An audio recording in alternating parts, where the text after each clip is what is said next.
예, 그, 16번과 17번에 발직을 하는 뭐 이런 얘기입니다. 16번이 그 잇몸 상태가 계속 안 좋아지고 있죠. 그래서 16번과 17번에 임플란트를 심기로 했고요. 16번에 이쪽에 디스탈에 본로스가 있기 때문에 좀 더 근심으로, 그리고 버컬보다는 나중에 이제 뼈의 레벨을 예측하기 쉬운 팔라탈 쪽으로 주로 심죠. 그래서 이 정도 위치가 좋지 않을까라고. 근데 이게 XYZ 축의 이 시크니스를 3mm로 해서 이렇게 축을 잡으면 좀 에러가 적어요. 그래서 이거를 1mm나 0mm로 하면은 에러가 꽤 클 수 있거든요. 그래서 일단 3mm로 하고, 그다음에 7번은 아마도 이 정도 위치가 될 것 같은데 이거보다 조금 더 앞으로 올 수도 있겠죠. 그거는 이제 그때그때 조금 유도리를 발휘해야 될 것 같고요. 그래서 6번을 시크니스 1mm로 했을 때는 좀 더 뚜렷하게 보이죠. 뚜렷하게 보이는데 오히려 이렇게 넓은 범위에서는 에러가 있을 수 있기 때문에 저는 3mm랑 1mm를 둘 다 봅니다. 7번은 이 정도로 잡았는데 실제로는 이거보다 조금 더 근심 쪽으로 옮겼던 것 같아요. 실제 수술에서는. 그래서 교환면에서 에피컬로 이렇게 크로스 섹션을 해보면 6번의 MB 치근과 팔라탈 치근이 완전히 갈라지는, 여기 보면은 요거에서 완전히 갈라지죠. 완전히 갈라지는 깊이에서 MB 치근의 팔라탈 쪽, 팔라탈 루트와 MB 치근이 만나는 이 힌지 요 정도에 아마도 심게 될 것 같습니다. 그래서 이거를 교환면에서부터 치아를 이렇게 쭉쭉쭉쭉 층층이 삭제를 하다 보면 요 정도 깊이를 만나서 드릴링을 하게 되겠죠. 근데 이렇게까지 안 하더라도 대략적인 위치만 잡아도 수술의 에러가 좀 줄죠. 그러니까 예를 들어 권총 사격을 할 때, 뭐 소총 사격을 할 때 잘 맞추려면 집중해서 쏘는 방법이 있고 가까이 다가가서 쏘는 방법이 있죠. 근데 가까이 다가가서 쏘면은 에러가 훨씬 줄겠죠. 그래서 요거는 가까이 다가가서 근접 사격한다 생각하면 됩니다. 그래서 요 정도, 여기서 요렇게 뭐 상상을 해보는 거죠. 그리고 7번은 이 6번의 본로스가 6번이 사라지면 이제 다시 회복이 될 거기 때문에 그걸 고려해서 약간 원래 7번 자리에 심기도 하고요. 7번보다 좀 더 근심에 심기도 하겠죠. 그래서 여기 층층이 삭제를 하다가 좀 출혈이 많이 되길래 그냥 적당한 깊이에서 이니셜 드릴링을 했습니다. 그래서 요거는 7번의 이니셜 드릴링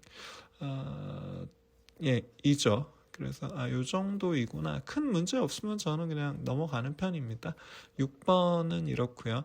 약간 CT 촬영이 좀 디스탈 쪽으로 치우쳐가지고 잘릴 뻔했는데 가까스로 나왔죠. 다행이죠.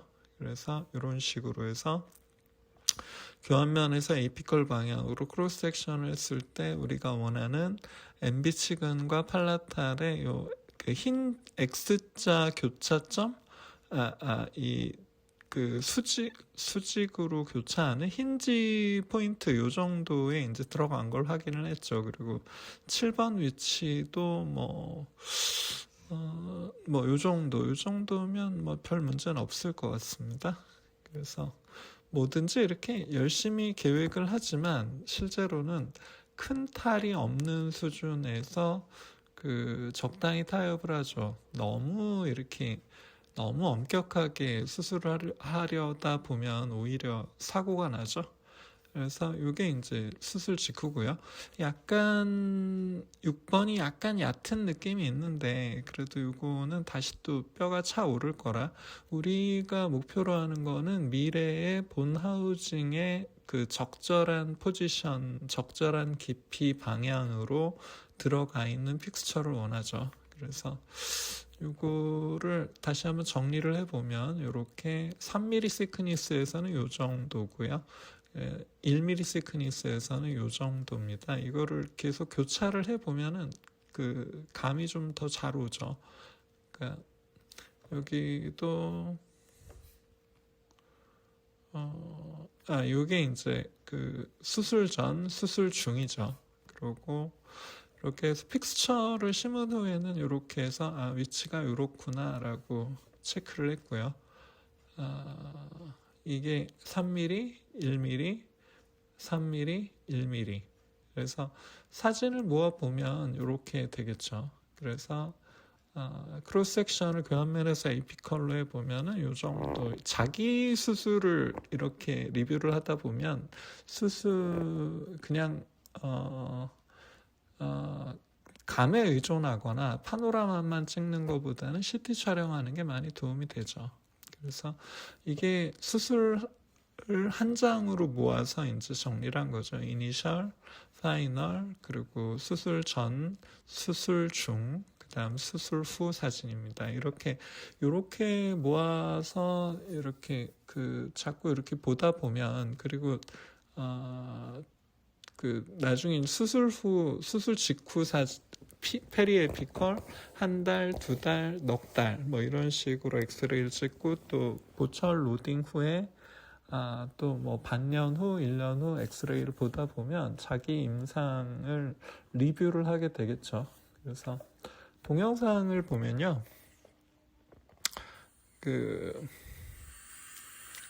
이렇게 층층이 깎아 내려갑니다. 층층이. 근데 이게 염증이 꽤 심해서 그 블리딩이 심하더라고요.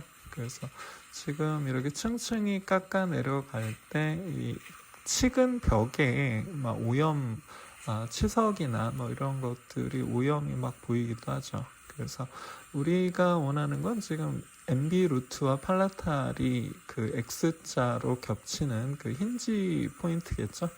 그래서 이렇게 쭉쭉쭉 내려가서 네, 다 깎진 않고요. MB와 팔라탈 루트가 보이는 그 정도 깊이까지 들어가서 이제 그 가이드 드릴이죠. 처음에 드릴을 처음에 이렇게 하고 그다음에 요거랑 비슷하게 그 7번도 약간 그 6번하고 살짝 띄워서 이제 드릴링을 하려고 해서 그제서야 이제 최소 절개를 넣고요. 여기 요렇게 넣었었지를 생각한 다음에 약간 바꿔서 약간 이동해서 평행 이동하듯이 이렇게 해서 들어갈 때의 그 감각을 좀 느껴야죠. 골질을. 이게 골질이 그렇게 단단한 부분이 아니기 때문에 거의 D4 수준, D3, D4 정도라고 생각하고 조심해서 해야죠. 그래서 어느 정도 이렇게 그 저항이 느껴지고 이렇게 그 드릴의 흔들림이 없는 게 좋겠죠. 그래서 여기서 이제 CT로 그 방향과 위치를 체크를 했고요. 좀 더 여기서 조금 더 들어가도 되겠다 싶어서 조금 더 들어가서 이 뎁스를 최대한 확보하는 게 좋겠죠. 해부학적으로 해부학적으로 위험한 부분만 아니라면 충분히 확보를 하는 게 좋겠죠. 사실은 상악동 쪽은 뚫리고 말고가 뭐 그렇게까지 예후에 잔존골이 어느 정도 여유가 있다면 예후에 별 상관은 없죠. 그리고 이제 두 번째 드릴 3.6 픽스처를 심을 수 있는 두 번째 드릴이죠. 그래서 이렇게 하고 골질을 느끼면서 그 프랩을 드릴링을 좀 골질을 느끼면서 하는 게 좋겠죠. 그리고 7번에도 이제 이거를 해보고 골질을 잘 느껴봐야죠. 그래서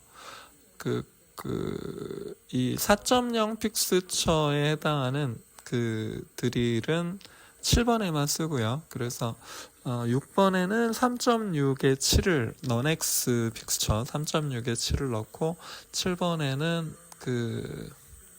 4.0에 7을 넣기로 했습니다. 이렇게 이게 그 염증이 심하기 때문에 너무 굵은 픽스처를 쓰면 많이 이렇게 소켓에서 많이 벗어날 수가 있죠. 그래서 적절한 사이즈의 픽스처를 넣는 게 현명하겠죠. 그래서 이렇게 발차하고 큐렛하고 그 다음에 3.6에 7을 넣습니다. 구치부의 스플린트에서는 저는 3.6에 7 넌X를 심으면서 별로 걱정을 하지는 않습니다. 여기서는 약간 그러니까 토크가 조금 높게 나와서 그냥 이 정도로 타협을 했습니다. 그리고 7번에는 4.0에 7을 심는 거죠. 그래서 네, 이렇게 해서 적절히 저는 그냥 거의 모든 수술이 그냥 타협이라 생각하고 진행하고 있습니다. 이 정도로 해서 골질이 좋지는 않았는데 그래도 이 정도면 보철 가능하지 않을까 생각하고 마무리를 했습니다. 그래서 여기서 다시 정리하면 이렇게 뼈가 많이 녹고 있는 상태에서 수술을 들어가서 6번에는 미지오 팔라탈 쪽에 본로스가 상대적으로 본로스가 별로 없는 미지오 팔라탈, 즉 MB와 팔라탈 루트가 겹치는 직각으로 겹치는 그 포인트를 드릴링을 했고요. 7번은 적절히 거리 둬서 이 정도의 드릴링을 했고요. 그렇게 해서 픽스처 위치 확인하고 수술 마무리했습니다. 이렇게 제가 하다 보니까 수술에서부터 보철, 나중에 이제 몇 년 후 팔로우업까지 이니셜 수술 사진을 잘 정리를 해 놓으면, 이 다큐멘테이션을 잘 해 놓으면 여러모로 도움이 되는 것 같습니다. 자, 오늘은 여기까지 하겠습니다.